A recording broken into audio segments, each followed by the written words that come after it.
A lot of, dentists go to school to be a dentist, and they don't do a lot of schooling on how to run a business, I look at every team member and I say, I want you to be me one day. I was talking to a practice owner the other day, and she was, really proud of her revenue, and she had a lot of revenue coming in. But then we started talking about profitability. Conversation went downhill a little bit. We've got to put some things in place, and that's where the numbers Danielle came in. Welcome to the Dental Marketing Podcast, a podcast that helps dentists win in the online world of modern-day marketing. Each week, we cover the most cutting-edge marketing tactics and strategies that are working right now across our client base to drive leads, phone calls, and more new patients for dentists. Now, here's your host and founder of KickStart Dental Marketing, Chris Pistorius. Hey everyone, welcome to the No BS Dental Marketing Podcast. I am your host, Chris Pistorius, and on this show we talk about straight to the point, no BS tips, tactics, and tricks on helping you grow your dental practice. Now, there's no fluff here. It's just great information that you can start using immediately to help you increase your bottom line. So if you're a dental practice owner, a manager, or really whatever, be sure to click the subscribe button so that you can be updated whenever we drop a new episode. Now, today we've got a very special guest. We've got Danielle Kramer. Danielle is a dental business coach. She is with AZ, Arizona, I guess, Dental Solutions. Danielle, I'll let you kind of introduce yourself as well, but I know you've got, tons of experience in the dental field. Danielle's done stuff from front office responsibility stuff to an assistant and ultimately even into a business manager. So when we talk with Danielle, she can really talk from experience with a lot of different things. So Danielle, welcome to the show. I appreciate you taking the time. Yeah, thank you so much for having me. Yeah, I think you said it. I've sat in kind of every seat and I've loved every seat I've sat in. I think when I introduce myself, I say like I've been every person except for the hygienist and the dentist. And I've truly appreciated every bit of knowledge that I've learned from all of them. And I've even had those like corporate roles. I was a director of revenue cycle for a little while there, and I loved all the knowledge that I learned from that. But I've truly found this passion since 2016, really getting to love every person that I run into in these offices, doing the business coaching side of things. So yeah, thank you again for having me. I'm super thrilled to be here with you. Now, this is the No BS Dental Marketing Podcast. And you just said that you love every position you had in dental. Is that true? It is. Yes. No BS. All right. I had to ask. All right. Yeah. Well, that's awesome. And so since 2016 is kind of when you got your start. Is that right? Yeah. Okay. Just in the business coaching stuff. Yeah. Okay.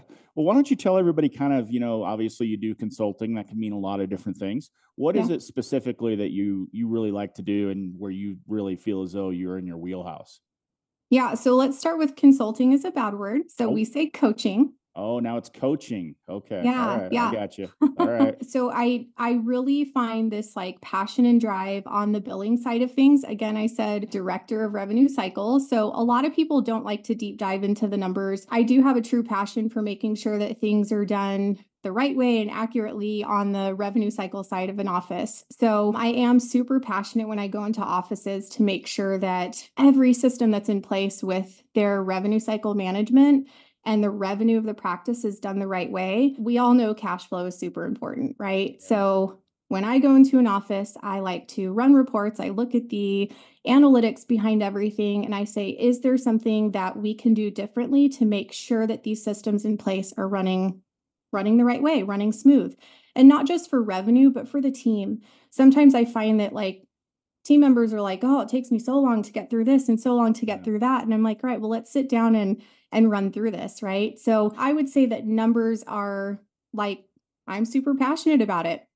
And when I was a team member, I did find that I wasn't the one that wanted to be like shoved in a corner or shoved in a room, like with my head down in a desk, like doing numbers. I was actually the person that was super excited to be talking to the patients and the doctor and the team. So that was a little bit strange about me. Most team members we find they're like head deep in the desk when they're the numbers person. But I think I was a little bit strange in that aspect that I wasn't that one. No offense, but you don't seem like the typical numbers person that I speak with.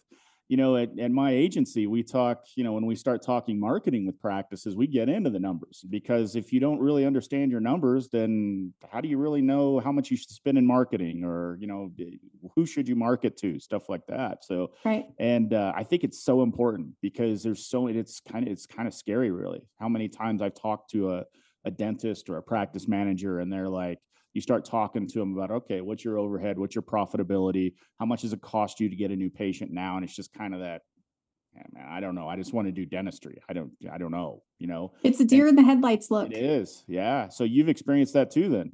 Yes. Yeah. Okay. Almost every call. Yeah. Right. And I don't blame them, because, a lot of, dentists go to school to be a dentist, and they don't do a lot of schooling on how to run a business, Right. And, I think that's one of the biggest reasons why just small businesses in general fail, is because they go into business because they're good at fixing cars, or, whatever it may be, but they may not be very good at marketing or hiring or firing or knowing the numbers. Would you agree? I do agree. I think that, a lot of what I do is I really try to I elevate the team members. I look at every team member and I say, I want you to be me one day. Like, Yeah. I want you to have the knowledge and the skill set that I have, because I'm not going to be doing this for the rest of my life, right? I want to be able to step aside and know that I elevated each one of those team members in those offices, in those seats, to be me one day. And so I think it's really important that each of the practice coaches, just like me, are out there sharing this information, because without us, these doctors really wouldn't know that information. And to your point, they really do have that look on their face like, I didn't know this, when we share these numbers with them. And so it is so important that, that there are people like you and I and all these other people out there, like, sharing this information, that these doctors know, what they're walking into when they walk into it, regardless of what the information is, whether it's marketing, whether it's revenue cycle, whether it's team acquisition, whatever it is, they need to know the information. Yeah, without question. I mean, every practice is different, and if you're a general practice these days, what should your goal be for profit margin? Honestly, it really depends. I think for like just a GP office, is that what you're asking? Yeah, yeah, I have run into general practices in all states. yeah. Like, every status of these practices, I can tell you I've run into. So I don't know that I have like a real great answer for you. I've run into every status of these practices. So I don't know that I could give you like, this is a standard of what this practice should look like. Now, as Yeah. far as statistics go, I could tell you like, I think when I look at statistics across the board on how many patients I want these practices to have, and you know all about this because you're the marketing guy, right? What I want their revenue to look like across the board. These are things that I'm looking at. I want this to be pretty standard when I'm looking at a practice. And then the growth side of that, if I look at numbers in a practice, I can probably tell you just by numbers alone what systems might be broken in there. And then we go in and we train the team. So it's less of like a profit margin, and it's more of like, what do these numbers look like? What am I walking into? And what systems can we fix moving forward? Or what can we adjust, and where can we adjust it? Yeah, no, it totally makes sense. And once you start improving those things, profitability starts to take care of itself. Increase. That's Yep. for sure. And the reason I asked that, Danielle's, I was talking to a practice owner the other day, and she was, really proud of her revenue, and she had a lot of revenue coming in. But then we started talking about profitability. Conversation went downhill a little bit. And it's, what I found is that, revenue's, the ego side of running a business. Profitability is where it's at. 'Cause it doesn't matter Yeah. how much money you got coming in, and how much money do you get to keep every Yeah. year. What's going out? When you start talking about, let's say somebody hires you, brings you in, what's day one look like? Just going over all the numbers and just trying to figure out where the gaps are? Before I even go into an office, one of the things that we might request, my team and I might request, is to have some of the practice reports sent over. So it really depends on whether or not the practice is using an analytic software, something to the likes of Dental Intel or Jarvis. practice by number, something like that. If we can get access to that system, that's fantastic. If not, we're going to ask for some practice details, reports from the practice, and P&L statement from the last 2 years. So what we're going to do is we're going to run a financial analysis for the practice, and we're going to kind of see what things have looked like for the last couple of years, and then month over month as far as the statistics of the practice. From there, that's really where we kind of get an idea of what's going on before we even get there. And then it's going to be review of the practice. We go in, we meet with the doctors. Sometimes we meet with the team right away. Other times we're going over what we've seen as far as numbers are concerned, and we get to really hear what the doctor's concerns are. What are their issues? What's their vision? What are their goals? It could be a newer doctor that just acquired a practice that's really like, what do I do next? And sometimes it's a doctor transitioning out. And so they want to know how to get the best value out of that practice. And, what do these last few years look like in order to make that happen? So that's kind of where we step in and we say, here's what we can do next for you. Well, I always get asked, how long does it take to get results, right? Everybody wants to know, how long does it take to get new patients? And the answer varies a little bit, but I do give them a general guideline. If somebody hires a dental coach like you, how long does it take to start seeing some turn? Yeah, I think it's really important to share the message that a coaching program should take at least like 12 months. You have to think that when we're growing a practice, we're growing with the practice, right? And we know that in order to grow the practice, we're looking at almost the cycle of a patient. And in ReCare, we're looking at 6-month cycles. Yeah. Right. So if we're growing with marketing, we're growing with marketing in a 6-month cycle also.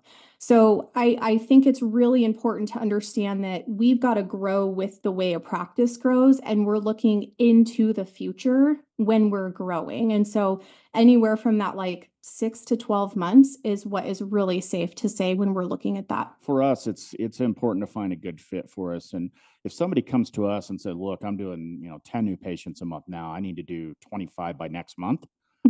It's just, I just kind of chuckle and I'm like, I'm sorry, this just isn't the fit, because anybody that says they can do that is, number one, lying, because it's just not true. And number two, marketing, just like coaching or any program like that, it's not a sprint, it's a marathon, and you got to commit to it. And you've got to give it some time, because you and I are both fixing a lot of things that are going wrong in the practice a lot of the times. Yeah. Or even a new practice, we're getting them set up the right way. And it's, I think it is important to have that mentality of a coach, to know that it's going to be a commitment for a few months at least. So that's great. So do you get into any of the hiring stuff, like helping them figure out who to hire and when to hire, stuff like that? Yeah. So my team specifically, we do a lot of recruiting for offices here in the Valley and outside of Arizona. I feel really blessed to actually have a great team of recruiting gals with me. And there's a lot of time where in a practice, we have to understand the number of patients we have, not only the number of patients that we have, but how many active patients do we have, and do we need to recruit team members right now? Is now the time? And that goes for bringing on doctors and bringing on support team members. We help coach offices through what that looks like. But yeah, we certainly help with that recruiting process as far as, is it time to do that? And when it is time to do that, we help with that recruiting process as well. What's going on with the hygienists in this country? It seems like it seems like all of my clients need a hygienist. They can't find one. I'm like, okay, you're probably just not asking, and you're probably not paying them enough. But I looked into it, and they are. I mean, what's going on? Why is there such a scarcity, if you will, of hygienists right now? Yeah, I wish I knew. This is not just, a lot of times they're like, oh, in Arizona, it's happening. Yeah, It's it's all happening over. everywhere. Yeah. It's happening everywhere. We want to go back to when COVID happened, and we want to go back to right after that COVID time period when we knew the temping, market really hit a rise, and our temp market was paying a whole lot more than what offices could afford. Are we still seeing a little bit more of that? Yes, we are. Is that still what's going on? I don't know.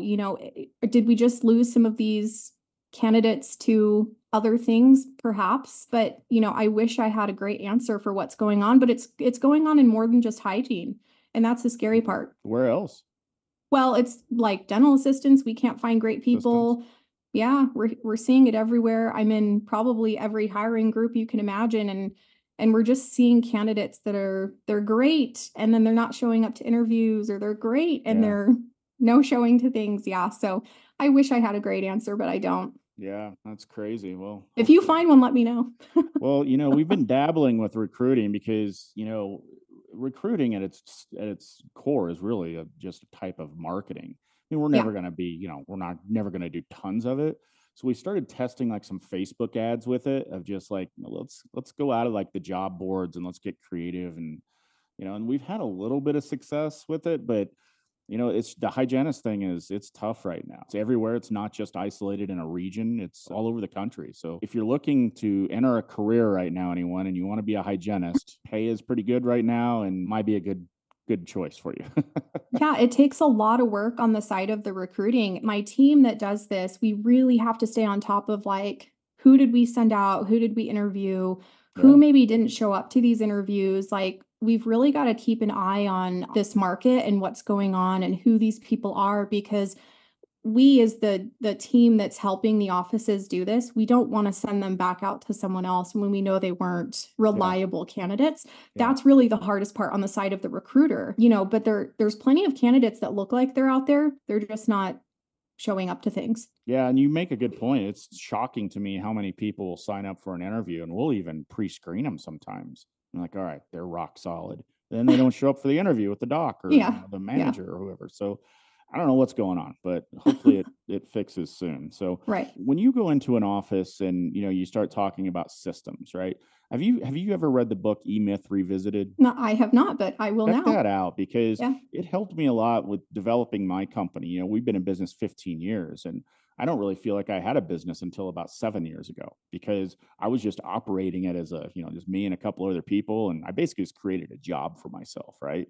And then once I read that book, it taught me about processes and procedures and how to like document things and SOPs. And I'm like, oh, so I do this stuff. So if I want to go vacation, my company will still run, right? Yeah. So can you tell us a little bit about how you help with like setting up processes, procedures, and making sure that they're streamlined? Yeah, so you bring up a really good point. I teach that everything, and when I speak in conferences, I truly teach that for doctors, whether I'm directing this at doctors or I'm directing this at team members, I truly believe in a checklist and I truly believe in an SOP. I think that when we're missing a team member, perhaps like any day that this happens in an office, right? Anyone should be able to sit into that seat and understand what happens next. And so Right. there's our SOP, right? If this, then this. And so we sort of have an idea of if this person's missing, I know what to do, or our checklist is I know what to do and by when. I'm a really big by when person. We need to always give an expectation of what happens. So to your point, and I think I learned this a long time ago when I started in dentistry, I felt like, all right, I know what I'm doing and maybe I don't. And that's what put me through dental assisting school. And I was like, okay, now I have a better idea. I have a better grasp of these terms and these things. And so then I kind of found myself sitting in both seats. Then I went back up to the front and I was like, okay, things are a little bit more chaotic. And I think we need to have some organization and order. And so that's when organization started to like click to me. And I was like, all right, we've got to put some things in place. And that's where the numbers Danielle came in.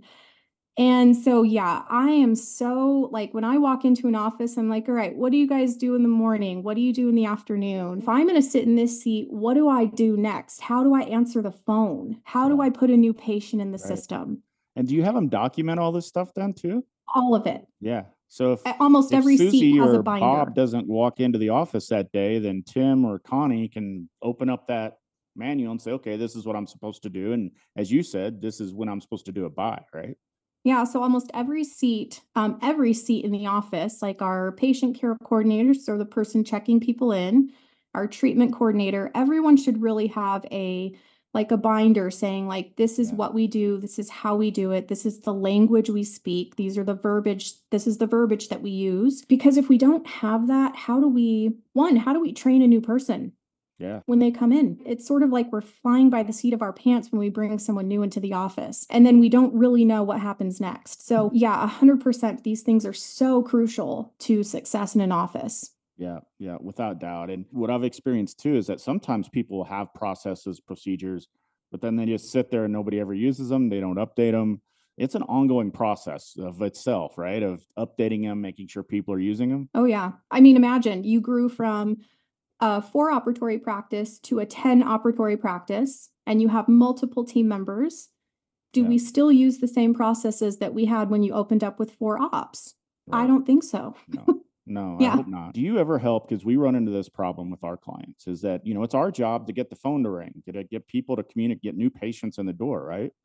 We have seen a big problem and we've developed a little bit of a product around this, but it seems like a lot of practices don't have a good follow-up system.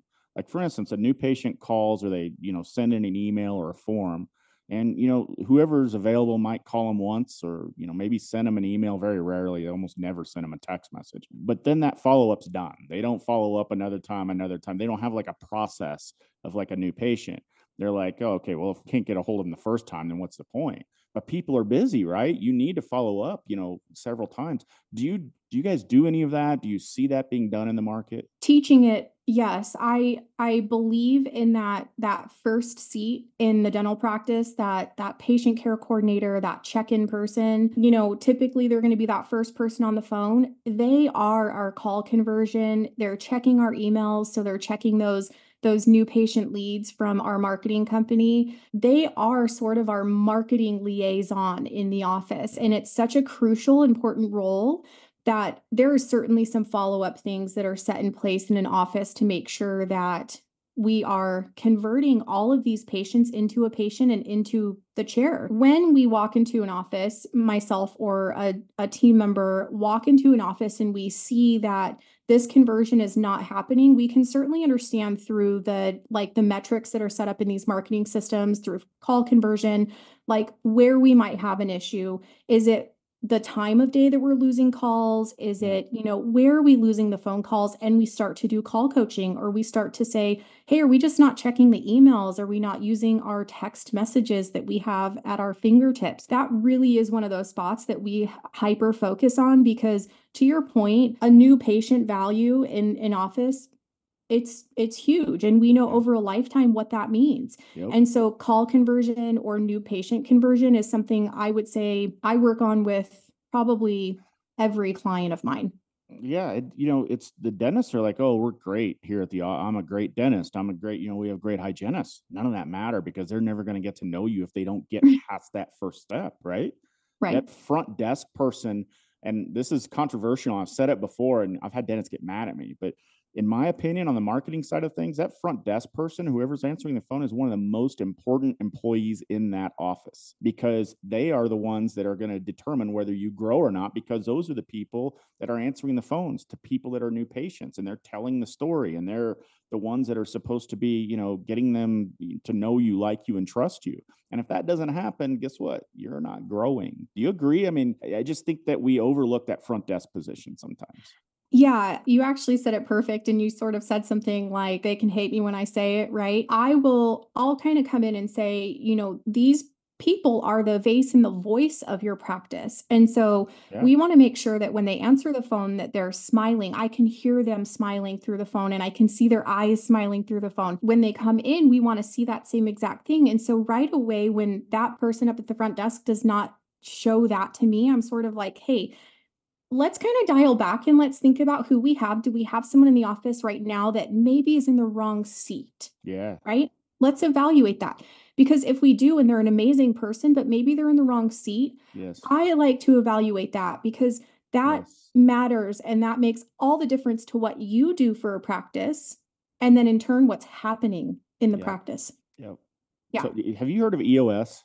Yes. So entrepreneurial operating system is what EOS stands for. And if anybody, this totally works in dental practices too. What Danielle just talked about is like right person, right seat, great person or right person, wrong seat, right? That's kind of EOS talks a lot about that too.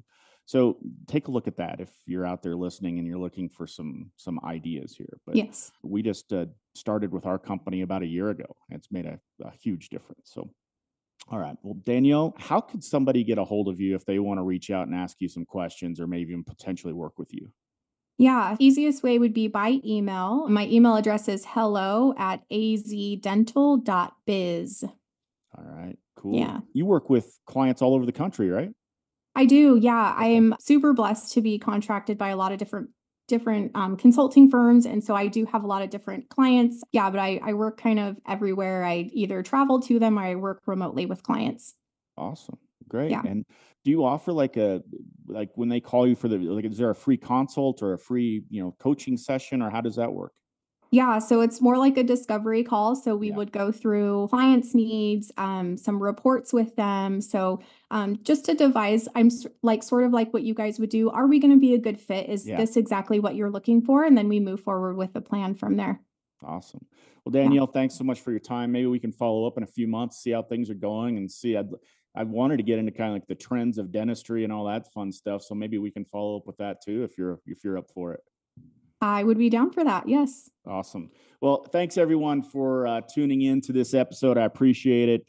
If you do like the podcast, please do hit that subscribe button, because that does notify you as soon as we drop a new episode. And you know what? We just look forward to seeing everybody on the next episode. Thanks again. Thanks for joining us this week on the Dental Marketing Podcast. Make sure to visit our website, www.kickstartdental.com/podcast, where you can subscribe to the show in iTunes, Spotify, or via RSS, so you'll never miss a show. While you're at it, if you found value in the show, we'd appreciate a rating on iTunes. Or if you'd simply tell a friend about the show, that would help us out too. If you are ready to grow your practice, then you might want to schedule a free strategy session with us. Just go to kickstartdental.com and click the free strategy session button and give us 15 minutes of your time to change your practice forever. Be sure to tune in next week for our next episode. And thanks for listening to the Dental Marketing Podcast by Kickstart Dental Marketing, where dentists go to win online.